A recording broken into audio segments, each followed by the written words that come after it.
Alright, so hi guys. I decided to get a couple of video recorders and editors and the whole bit so I can show you why I'm so into Warcraft. So I've been playing this game for about 11 years now, and this is basically what I've gotten out of it. So at this point I have 4 guys that are pretty much at the end of the last expansion and just starting the new expansion. I'm actually utilizing their skills and their trades to be able to advance my main guy. And then I have my main guy, which is this werewolf guy. He's my hunter. I've been playing this guy for about 11 years now. He actually started out as a night elf before he was a werewolf, and during the 2 expansions ago, they released a werewolf race, so I changed him into a werewolf. Anyway, so the reason why I have all these other guys still going but not quite at the top level yet is because there is a lot of trade advantages, like creating potions or creating guns and the whole bit, that I can use to advance my main guy. So I'm just going to give you the skinny of all of my characters. My main guy is a leather worker. He can make leather armor and chainmail armor. He uses pets, and he uses guns, or bows or crossbows, to attack with. He also uses traps and has a bunch of utility skills. This is my priest.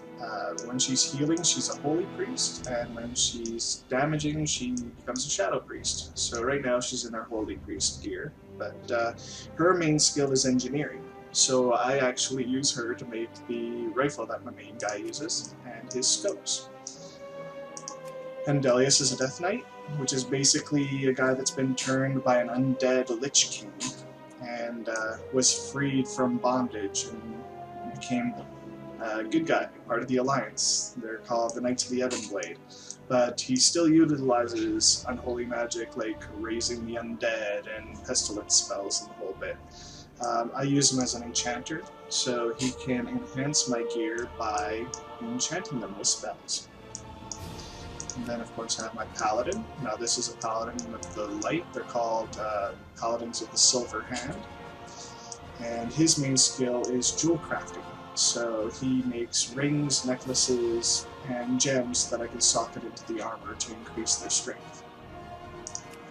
And my last guy, this is Finnegan. He's my rogue. He was actually the second character I ever made.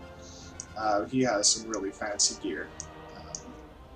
His ability is to make potions, elixirs, and flasks, which I'll explain in a little bit.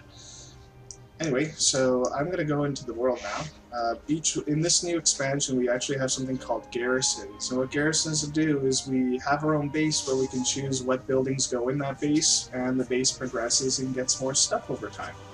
So at the lowest level, level 1, you have 3 buildings. At level 2, you get something like 8 buildings, 9 buildings, and then at level 3, we have over 10 buildings. So my main guy obviously has a level 3 garrison, but all my other guys have either a level 1 or level 2 garrison in order to propel their trades. So I'm going to go into this guy first, just to show you what level 1 looks like.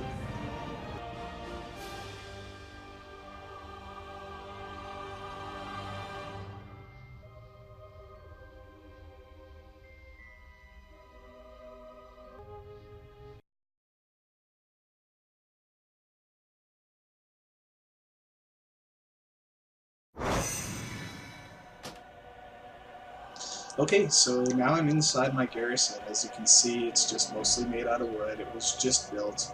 I got a few buildings going, like I have a barracks over here. I have an alchemy lab, which is where I go to make my potions. Now these special trade buildings, there's a building for every trade, and basically they allow me to advance my skills in my trade, but they also produce special materials, trade materials. In his case, they produce these things called alchemical catalysts. Now, alchemical catalysts are special. They allow me to make these things called flasks. Now, a flask increases an ability, in this case agility, and it persists through death. So, for instance, when I'm raiding, there's a lot of chance that I'm going to die at a boss. What this does is I can drink 1 and it'll last an hour, and I don't have to drink anymore. Now, there's a lower level one called an elixir. Now, elixirs, they increase my abilities. There's 2 different kinds. One that's called a battle elixir, which increases my combat abilities, and one's called a guardian elixir, which increases defensive abilities. But the thing is, those ones only last for a half an hour, and if I die, they're gone. So they're not really productive. So basically it's a little harder to make these things, but they're more valuable. So I make a whole bunch of them. As you can see, I have 40 on me right now. I use anywhere between 2 and 5 at a raid. I just talk to this guy, and you can see I have my work orders available. All I do is tell him, hey, I need to make some of these. Now, what this does is every 6 hours it's going to produce 1 alchemical catalyst for me.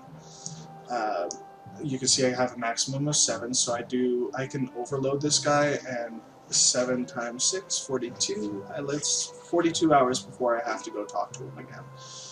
I can talk to him as much as I want, but the idea is this way I can have it ongoing rather than having to monitor it.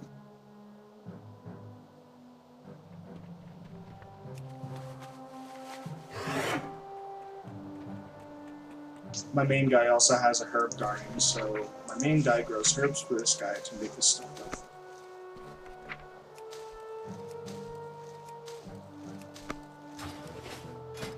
And as you can see from my recipe book, there is a ton of different kinds of things that I can make. Once per day I can also make the special items myself, but it's still very limited. If I use the work orders, then I can increase my productivity in any day. So yeah, this is basically the level 1. So you can see over here I actually have this thing called an architect's table. What this does is allow me to make buildings. Now I choose a slot, which you can see I have this slot here and this slot here, and I can choose to drop buildings in them. Right now I have an alchemy lab built, and I have a barracks built. So barracks allow me to have followers, which I can use to go on missions. So I'll show you that later too. But you can also see here that it's only level 1 and can be upgraded, but I don't have the plan for it, and I need to have a certain level. So also the building, the base itself, the garrison, has to be at level 2 for me to upgrade that to level 2 also. Upgrading buildings allow them to produce more materials, and some of them also give me special abilities as they progress. Okay, so that's level 1. Now I'm going to go into one of my level 2 characters.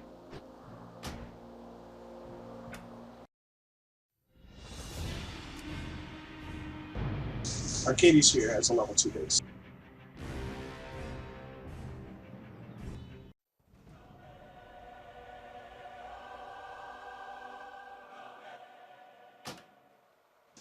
So you can see now I actually have a full-size town hall build, which I have a mine. Grimsley sends this guy minerals also for him to do his jewel crafting with. You can see I have a good stump going. I got an inn. That's the barracks.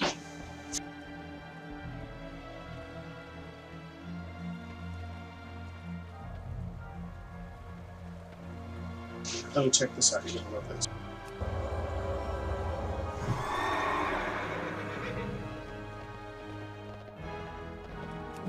Or even this one. This one can fly.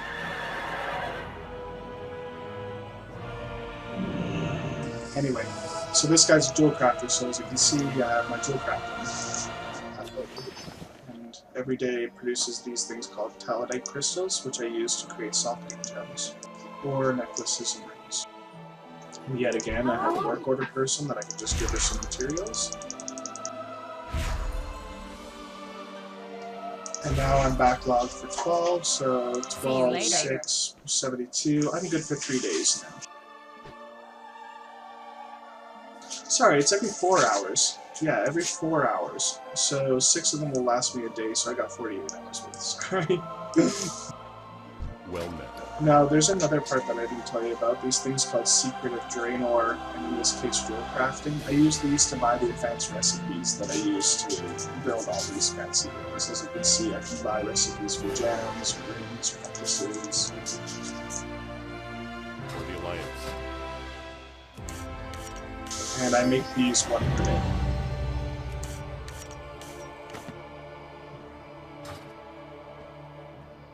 So now that I have 5 of these, I can actually go and buy a really advanced one. Which, what I need right now, is a greater multi-strike. So multi-strike basically gives my character the ability to have one-shot replicate itself on chance. So the higher multi-strike I have, the higher chance I have of one shot duplicating itself. Which is really good for my hunter. And based on the fact that he shoots a lot of bullets, there's a chance that I get 2 bullets instead of 1. So now I'm just learning the spell. Ta-da! Now I can make it. And you see him here at the jam. Now this greater multi-strike talidite, these are the materials that I need to make it. So I need a regular multi-strike talidite, and then I buff it by using the talidite boots. So a multi-strike talidite, you need a grime arrow boot. So I'm going to get some. I have that on my road. But we're going to do that later. Now I'm going to show you the level 3 base. So Grimsley's base is pretty much at full level, except for the Battle Pet Stadium, which is like Pokemon. So I don't really want to play Warcraft Pokemon, so I don't really invest in it, but I could if I wanted to. So you can see now everything in this place is purely brick. I have a lumber mill, that's a dwarven bunker, this is my barracks. As you can see, the buildings advance as they get up to level 3 also. This is my barn, so I use this to produce leather. As I said, this character's a leather worker and he creates armor, so this place creates leather for me. And then I have my leather working factory, which produces special kinds of leather for advanced leather working patterns. So I can make myself leather armor using this merch leather material. I can also buy recipes from this guy, and then from this person I can get more bench leather over time, obviously. Have a good one. I have a salvage yard, which allows me to gather material from salvage. I have an enchanter's cauldron. So what this does, my character isn't an enchanter, but I do have an enchanting character. Now the problem is, to get enchanting materials, like special dusts that he uses to enchant, he has to break down magical items, and a lot of those magical items are actually linked to my character and I can't get rid of them. So the only way to get that dust is to do it myself. So although I'm not an enchanter, I can use this table here, which you can see, it'll destroy an item, but it will create enchanting materials for me. I can go into here and destroy whatever I want, except if it says it cannot be disenchanted, because it's not a magical item.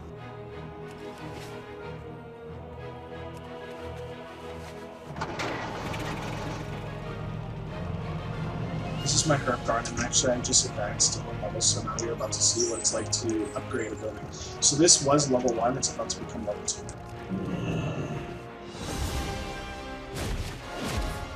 Ta-da! Now I have a level 2 herb garden. I actually did that last night just so that I can show you this morning. So now what I can do is I can just collect a whole bunch of herbs, which is inside the herb garden here. As you can see, all those little glowing ones are the ones that I can pick. And then I send them off to my alchemist to make potions and flasks. So you can see on the right sidebar over here, I have a whole bunch of abilities. This is where I keep my food, so I'm also a cook. Of course, I make a lot of food. But I also have potions and stuff too, which are produced by my alchemist. Yeah, I'm really busy. So this is my leather working bag here. This is the consumables bag, I call it. So this is where I keep all my foods and potions and things that I'm going to use. This is where I keep all my vanity gear. So I have a really nice suit. I'll show you. Watch this. I can click a button and boom, I'm in a really nice suit. Oh yeah, by the way, I'm a werewolf, but I can turn back into a human, so I'm also a human. There's my gear again. So I can switch out at any time I want. I also have like fishing poles, cooking hats, and that kind of thing. So they advance my skills in cooking and fishing while I'm fishing. And I also have a mine where I get my ore from for my jewel crafter and my engineer. So this is my mine. I'm not really going to go into it because this video is already getting super long and it's going to get even longer. This watchtower actually has a portal at the top that connects me to another town nearby. And that's my fishing shack. So I can fish for cooking. So I could also do what's called a daily quest, which you can see they have like a blue exclamation mark over their head, which means once per day I can do something for them and they're going to give me a reward for doing it. I don't generally do them anymore, but yeah, I can just stand here and I don't have my fishing gear with me, I left it in the bank, but that's alright.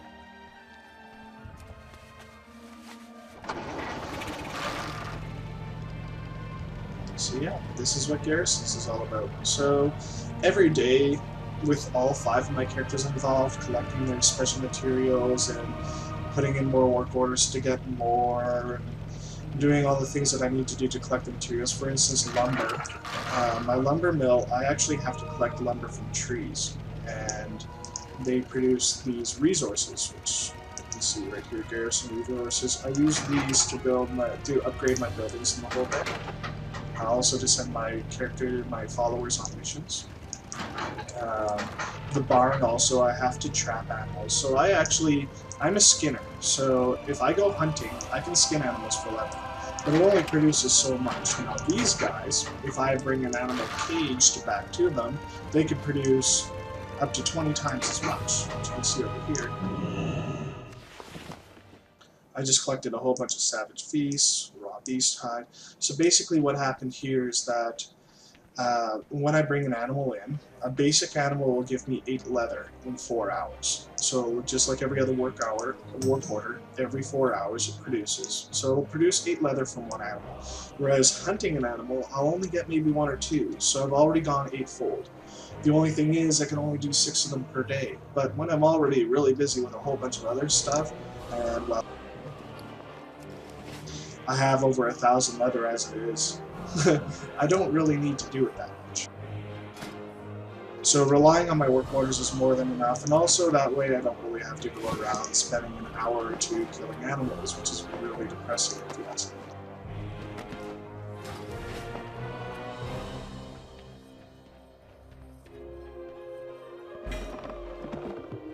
So the last thing I'm going to show you now is followers and missions. So in the new expansion with this garrison, I can find followers to work for me. Now, I don't actually get to, well, I could play around with them honestly. They actually hang around my base. I'll show you some. Just give me a second. So I have ones that are working inside my building. So for instance, at my lumber mill, I have one right now that's helping them process the lumber. Oh, he's up here. There he is. He's really far away. Anyway, there's a whole bunch of them. Like I got movers and stuff walking around too. Like this guy over here. This guy's actually assigned to my barracks, so I can get him to follow me around as a bodyguard. See, now he's following me around, and he'll actually fight with me if I want him to, or I can tell him to go. But when they're not out on mission, oh, here's one. So him, for instance, I actually saved his life. Well, saved his spirit at one point. So now he lives in my garrison, and he goes on missions for me. I have a whole bunch of them. I have about 25 of them, actually.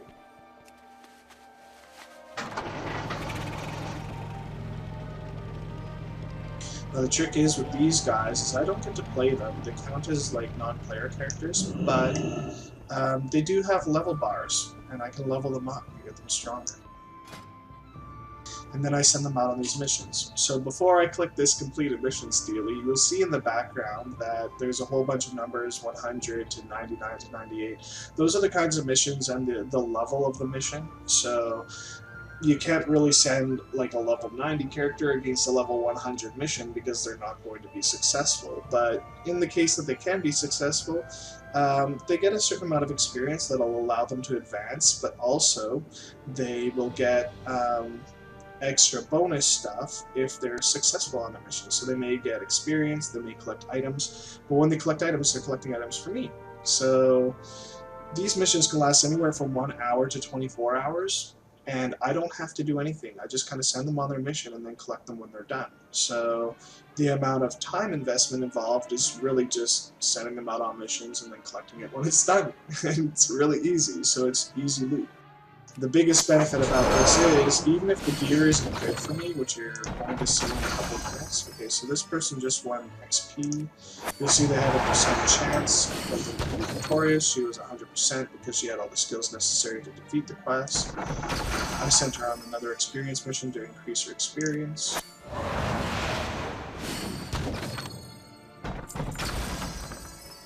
This guy just won gold.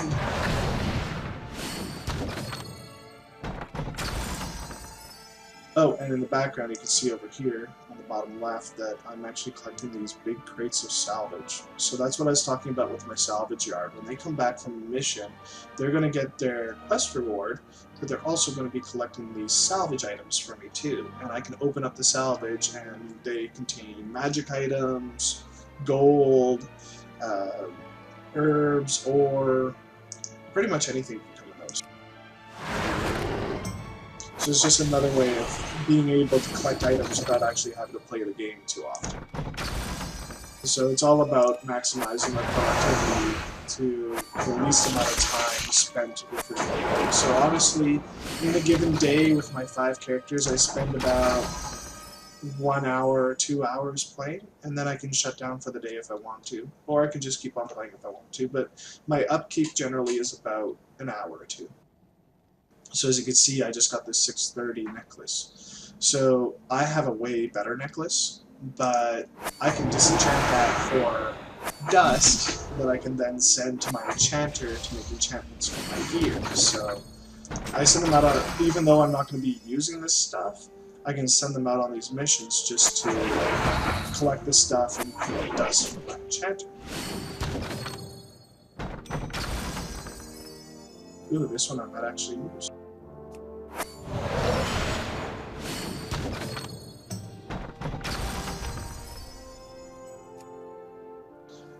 So you can see my list of followers. Now you can see that they're purple, blue, and green. So basically they start out at around level 90 depending on where you found them. So these guys I don't have yet.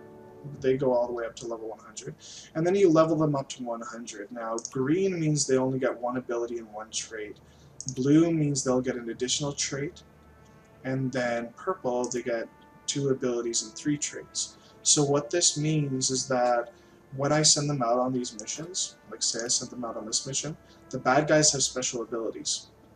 Now my guys have countering abilities. So the abilities, which I said the purple have 2 of, are the ones that basically counter their abilities. Now the traits give them bonuses for whether they're inside a desert, or if I'm fighting orcs, or some of the traits might actually be like increases the amount of garrison resources gained. So in this case I would send this guy because now I have a party buff of gaining twice as many resources. So now I'm getting 400 instead of 200. And I could send a second guy, which now I'm getting over 600 because they both give me the 200% party buff, plus both of them are providing skills against their abilities. Now if I send this last guy, he's going to counter the middle guy's ability, but he also has the horse ability. Now what this means is, well, I just turned a 4-hour quest into a 2-hour quest. Now I'm going to send him out, and in 2 hours from now, which you can see in 2 hours from now, I will now get over 600 resources from something that was only going to give me 130. So I can send a whole bunch more. I'm not going to do that right now. I just want to show you a couple more things. So the last thing I was going to show you was the architect's table. So you can see my original building only had, or original base only had 3. You can see I have 1, 2, 3, 4, 5, 6, 7, 8, 9, 10, 11. I don't use this one though, so I only have 10. This is the one that I was telling you about, the Pokemon thing. But all my buildings are already at level 3 except for my herb garden. Now, as I said, I can also assign my followers, if they have the right skill, to certain buildings. So you can see at my lumber mill, I have this guy working for my lumber mill, and what that's doing is it's producing more lumber every time that they produce a lumber work order. At my barracks, I have my big ogre, and he will actually work as a bodyguard for me. So at my herb garden, I am going to assign Fiona. Now what she is doing is that she's granting herbalism benefits and boosting the work orders when assigned to my herb garden. I also have someone at my mine. And I have someone at my fishing shack. No one really works in there. The Enchanter City, oh, this is still level 1, but I don't really want to upgrade this, so I'm just going to leave that. Anyway, so that's this video. I'm going to start another video right away that shows you what I do for my daily bread in this game.